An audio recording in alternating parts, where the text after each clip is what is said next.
I'm Alex Valtrades, and this is the Sunday Book Circle for The Refugees by Viet Thanh Nguyen. This collection of short stories focuses on Vietnamese immigrants to the U.S. after the Vietnam War and their children and some Americans affected by the conflict. The style is often stark but sometimes beautiful, but like many realist short stories, mostly plotless. Most are an examination of an emotional issue the main character is trying, typically failing, to grapple with. Black-Eyed Woman, the first story, is about a woman and her mother, the woman having been a child during the majority of the fighting in Vietnam. She's a ghostwriter and doesn't have any other emotional connections besides that she has with her mother. The ghost of her brother, who died during the conflict, having been not much older than her at the time, starts visiting her. This story was a good one to start off on, since it had this element of magic realism. Most of the setting and reactions were firmly grounded in reality, but the element of the ghost is highly interesting. My kind of narrative.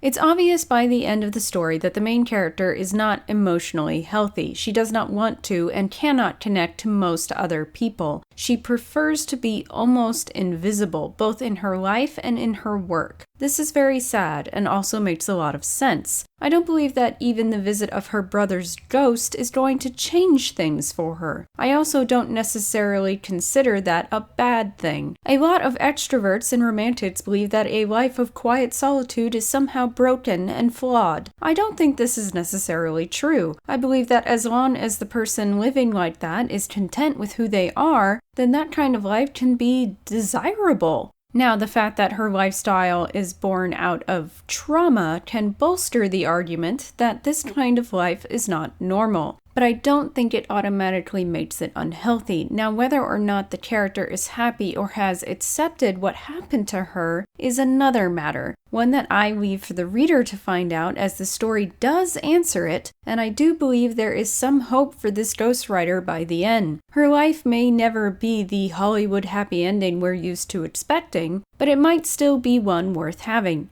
at least to her.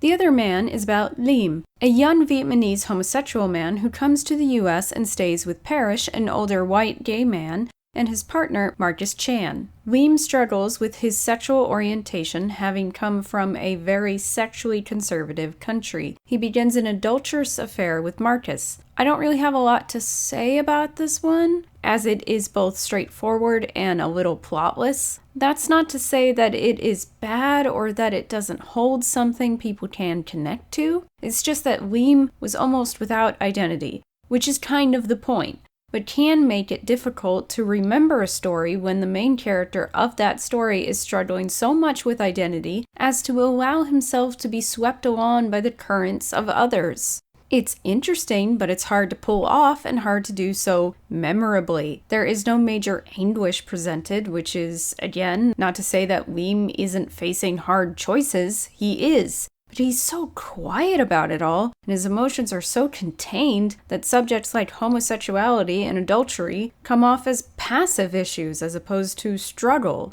as they clearly are in the circumstances of the story. This story is told so staidly that without the death and violence of the previous story, it ends up being too quietly done.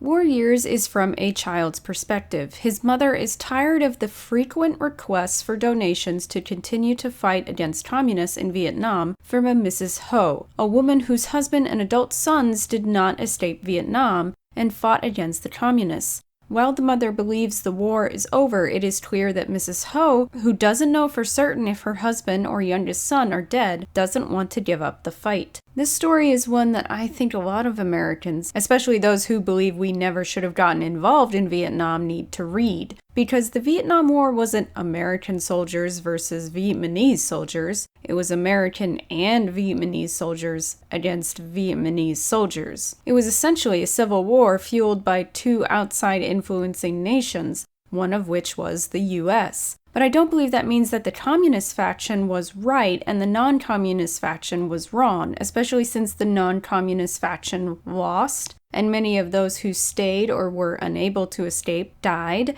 and died unanimously in clandestine, inhumane circumstances or conditions. I believe the social policy of the US to act as though we were just an invading force, and that none of the Vietnamese allies who died or were driven from their homes existed, allows that inhumanity to win out in the end. The attempt to erase internal political and wartime enemies from the historical record is a sign of tyranny. And by not acknowledging these people, the US feeds into that erasure with its current social judgment of the Vietnam conflict. We let the inhumanity win out. And that's bullshit. Whether or not we should have been involved in Vietnam is another argument entirely, but we shouldn't forget the Vietnamese people, dead or displaced, who fought for or wanted the Allied goals. Mrs. Ho's experience may be fictional, but it is also true. The Transplant is about Arthur Arlano, a man who received a life-saving transplant from a deceased Vietnamese man and begins hiding the counterfeit products of that man's son, Louis Vu. There is a lot about American capitalism in this story, but mostly the illegal kind. What with Louis's counterfeit designer products, which he believes people want more than the real thing, thus making the items somehow legitimate, and Arthur's brother's hiring of illegal immigrants for his business. It seems that it is more about how people use each other and how that use threatens well-being than any great thesis against capitalism. Arthur's relationship with Louis is a focus, but threaded throughout is his relationship with Norma, his wife, and how what he has gotten involved in is damaging their already tenuous connection. I'd Love You to Want Me is a very sad story about an older woman, Mrs. Kahn, whose husband is losing touch with reality because of a geriatric mental health condition. He begins to call her by the wrong name, the name of another woman,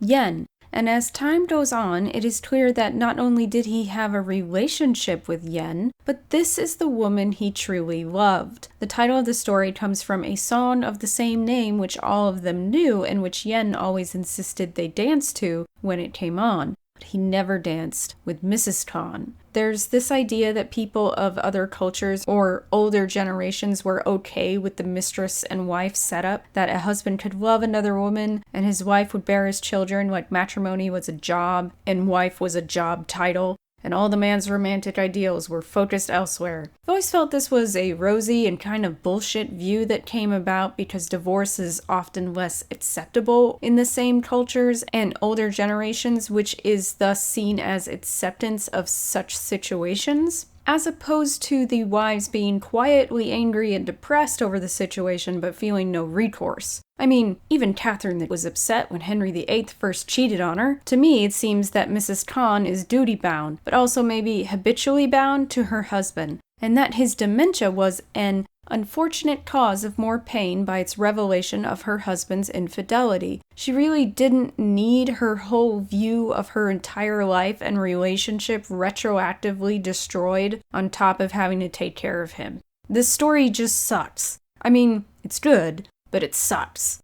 The Americans is about an African-American Vietnam veteran, James, who was a pilot and thus never touched foot in Vietnam until his daughter, Claire, half black, half Japanese, moves there for work and invites her parents. There is a lot of tension between James and Claire, and it is clear that some of it has to do with his involvement in the Vietnam conflict. This is a story about people who are other, who are different than the majority.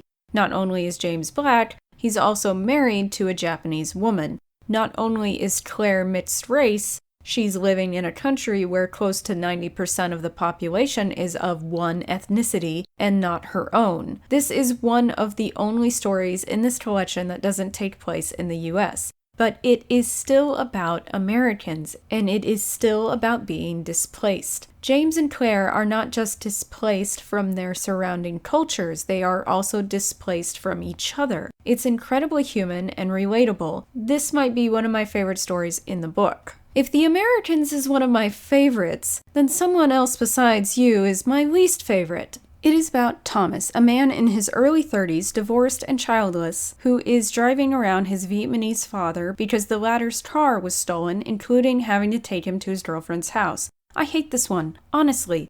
Not because it is poorly written, or because it is provocative in a way that is uncomfortable. I hate it because it is pro-natalist. The story continues the cultural narrative that those who don't want to have children, but especially men, are immature, emotionally stunted, childish, and will change their minds if pushed. His marriage ended because he didn't want to have kids. His father doesn't consider him an adult because he doesn't have children, both of which are fine conflicts for a story. It's the resolution that pisses me off. Skip ahead to avoid spoilers. Thomas finds out his ex, Sam, has decided to have a child on her own, and Thomas comes to some revelation that he wants this baby. As opposed to being honestly not interested in children and responsibly sticking to the decision that children should not be a part of his life. Even if some jackass does change his mind upon learning his ex is pregnant, doesn't mean he'll be a good father. Men who don't want children are living legitimate lives that matter and are meaningful. Men are considered big children themselves when they don't want kids, and this is very unfair. Now, it's at this point most people go, but some men are childish for not wanting children. True, but we already know that. And since people are always going on and on about representation, it's pretty shitty that the representations of child-free men are almost all entirely negative. Whatever reasons Thomas has for not wanting to have kids, they should be respected, not narratively decried and reversed with the slightest provocation and no depiction of internal change. The idea that Thomas is afraid to turn out like his father as a parent is a logical reason for not having children, and Sam's quick decree that he won't is groundless. People shouldn't go into parenthood flippantly, hoping that they won't be bad parents. This is an important decision, and people shouldn't become parents just because they want to or because society says it is the next step. They should do so because they want to enter into a responsibility of raising a good and emotionally stable human being. I think too many do it to enter into a state of parenthood, not acknowledging that at the other end is a human being with a life of its own. Instead, it's wrapped up in their identity, but it is bad to define oneself on the existence of others. That's how it seems Sam entered into it, and she got her way, and Thomas's desire to enter into it with her is sudden and without thought. It doesn't make for good representation. Fatherland is about Phuong, a young Vietnamese woman whose father escaped to the U.S. after the Vietnam conflict, remarried, and named his children after the children he left behind in Vietnam. Phuong believes that the American Phuong is a doctor and lives a better life due to being in the U.S. When the American Phuong visits, she spends a lot of time with the Vietnamese Phuong. The two bond quite a lot. The main character has a very rosy view of the US and her American half-siblings' lives. I really like this one because, as I've often said, the US is not some sort of promised land for the downtrodden that solves all the problems of poverty and unfulfilled potential. There are no guarantees of a good life in the US, and the narrative that a life here is a blessed one is a story that only the most privileged can believe. Not when 1 in 6 children in the US don't know where their next meal is coming from. So we need to continue to see stories like Fatherland that make it clear that the US is not a panacea for the world's problems. Overall, I really enjoyed these stories, most of them, obviously. This is the first book I've read by Viet Thanh Nguyen, but it probably won't be the last. I think it is definitely one that should be read since it gives a wide view of what it means to be Vietnamese, but especially Vietnamese American. Most of them were very well written and flowed. At times the writing could be quiet, almost too quiet, and sometimes the ending as chosen was either bothersome or a little bit confusing, as in, why did the story end there, specifically? But mostly, they were all very well done. But what did you think of The Refugees? Did you like it? Did you hate it? Why? What story did you like the most? Dislike the most? Let me know in the comments below, and please, mark all spoilers.